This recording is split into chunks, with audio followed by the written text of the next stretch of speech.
MA final Hindi के बच्चों का हार्दिक स्वागत।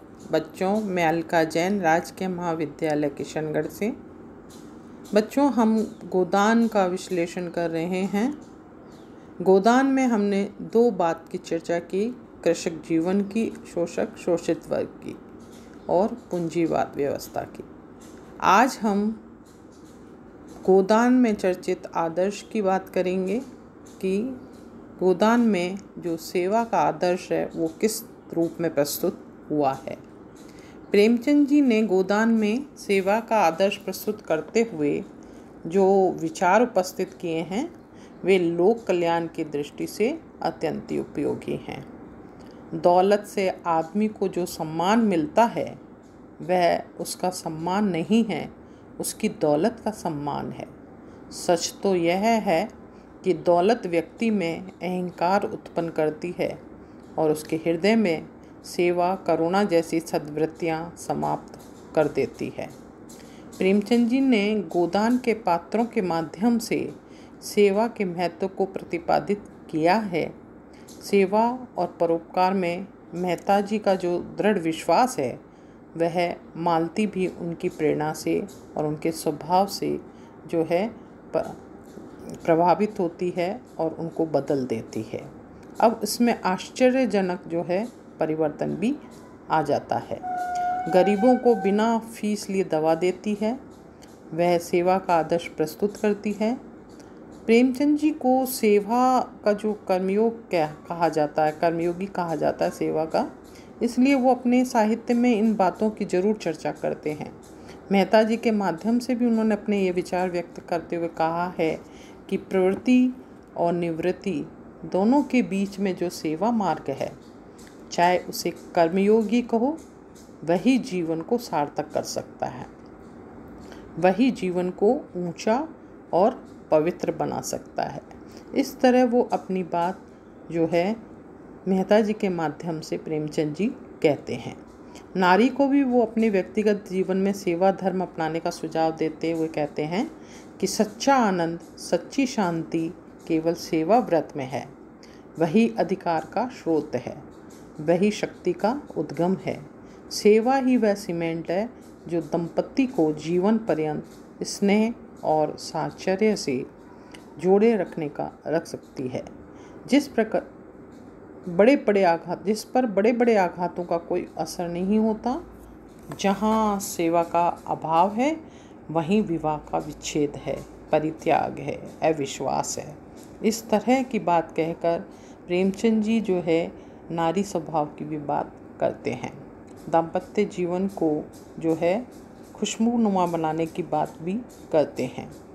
अगला जो हम बात करेंगे वो है सामाजिक क्रांति में जो है नारी का योगदान। बच्चों, आपको पता होना चाहिए ये साहित्य, ये उपन्यास उस समय लिखा गया था जब हमारे देश में स्वतंत्रता आंदोलनों की जो है परिचर्चाएं चलती थी, आंदोलन हो रहे थे, विविध घटनाएं हो रही थीं।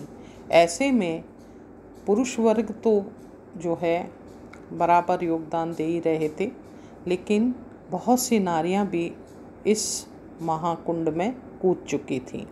इस सामाजिक क्रांति में नारी को भी आह्वान करते हुए गोदान में वो अपनी इस बात की चर्चा करते हैं कि प्रेमचंद जी की मान्यता है कि समाज में अगर परिवर्तन लाना है तो नारी को भी अपनी भूमिका का निर्वाह सही ढंग से करना होगा। नारी की सहायता के लिए वे बिना सामाजिक क्रांति जो है लाए असंभव है। मेहता जी ने नारी के संबंध में जो विचार गोदान में व्यक्त किए हैं वो इस धारणा से को स्पष्ट भी करते हैं। नारी का कार्य क्षेत्र बहुत विस्तृत है। यह यदि पुरुषों का अंधा अनुकरण करेगी तो उससे समाज का कोई कल्याण नहीं होगा। नारी की विद्या और अधिकार हिंसा और विध्वंस में नहीं अपितु सृष्टि के पालन में है। वे कहते हैं, नहीं, अपने को मिटाने से काम नहीं चलेगा। नारी को समाज कल्याण के लिए अपने अधिकारों की रक्षा करनी ही पड़ेगी। इस तरह के संवाद से ये बात स्पष्ट होती है कि वह नारी को जो है इस समाज में, इस देश में पूरी तरह सहग्रहित समझते हैं।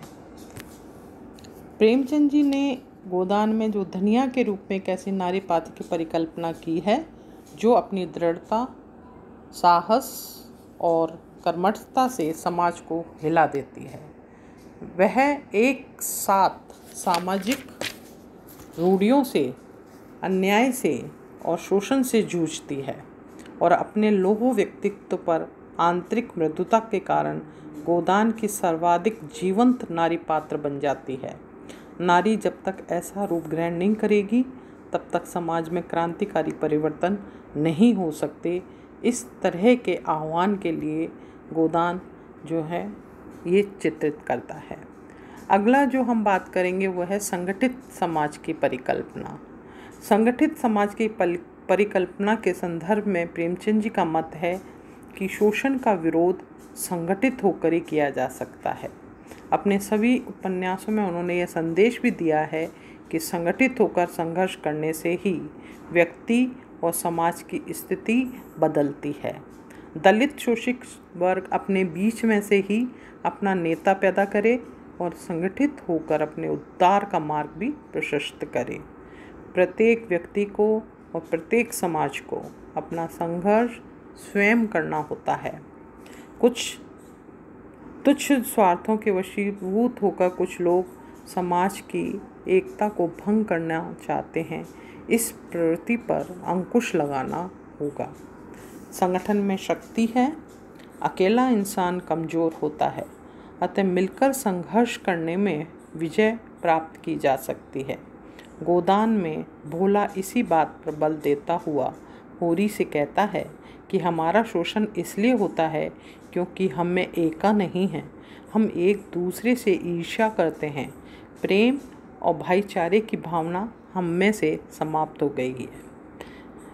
इस तरह देखिए जो है संगठन में ही शक्ति है की बात जो है प्रेमचंद गोदान में करते हैं और हमें जो है प्रोत्साहित भी करते हैं। प्रेमचंद जी एक कल्याणकारी समाज की परिकल्पना भी गोदान में करते हैं।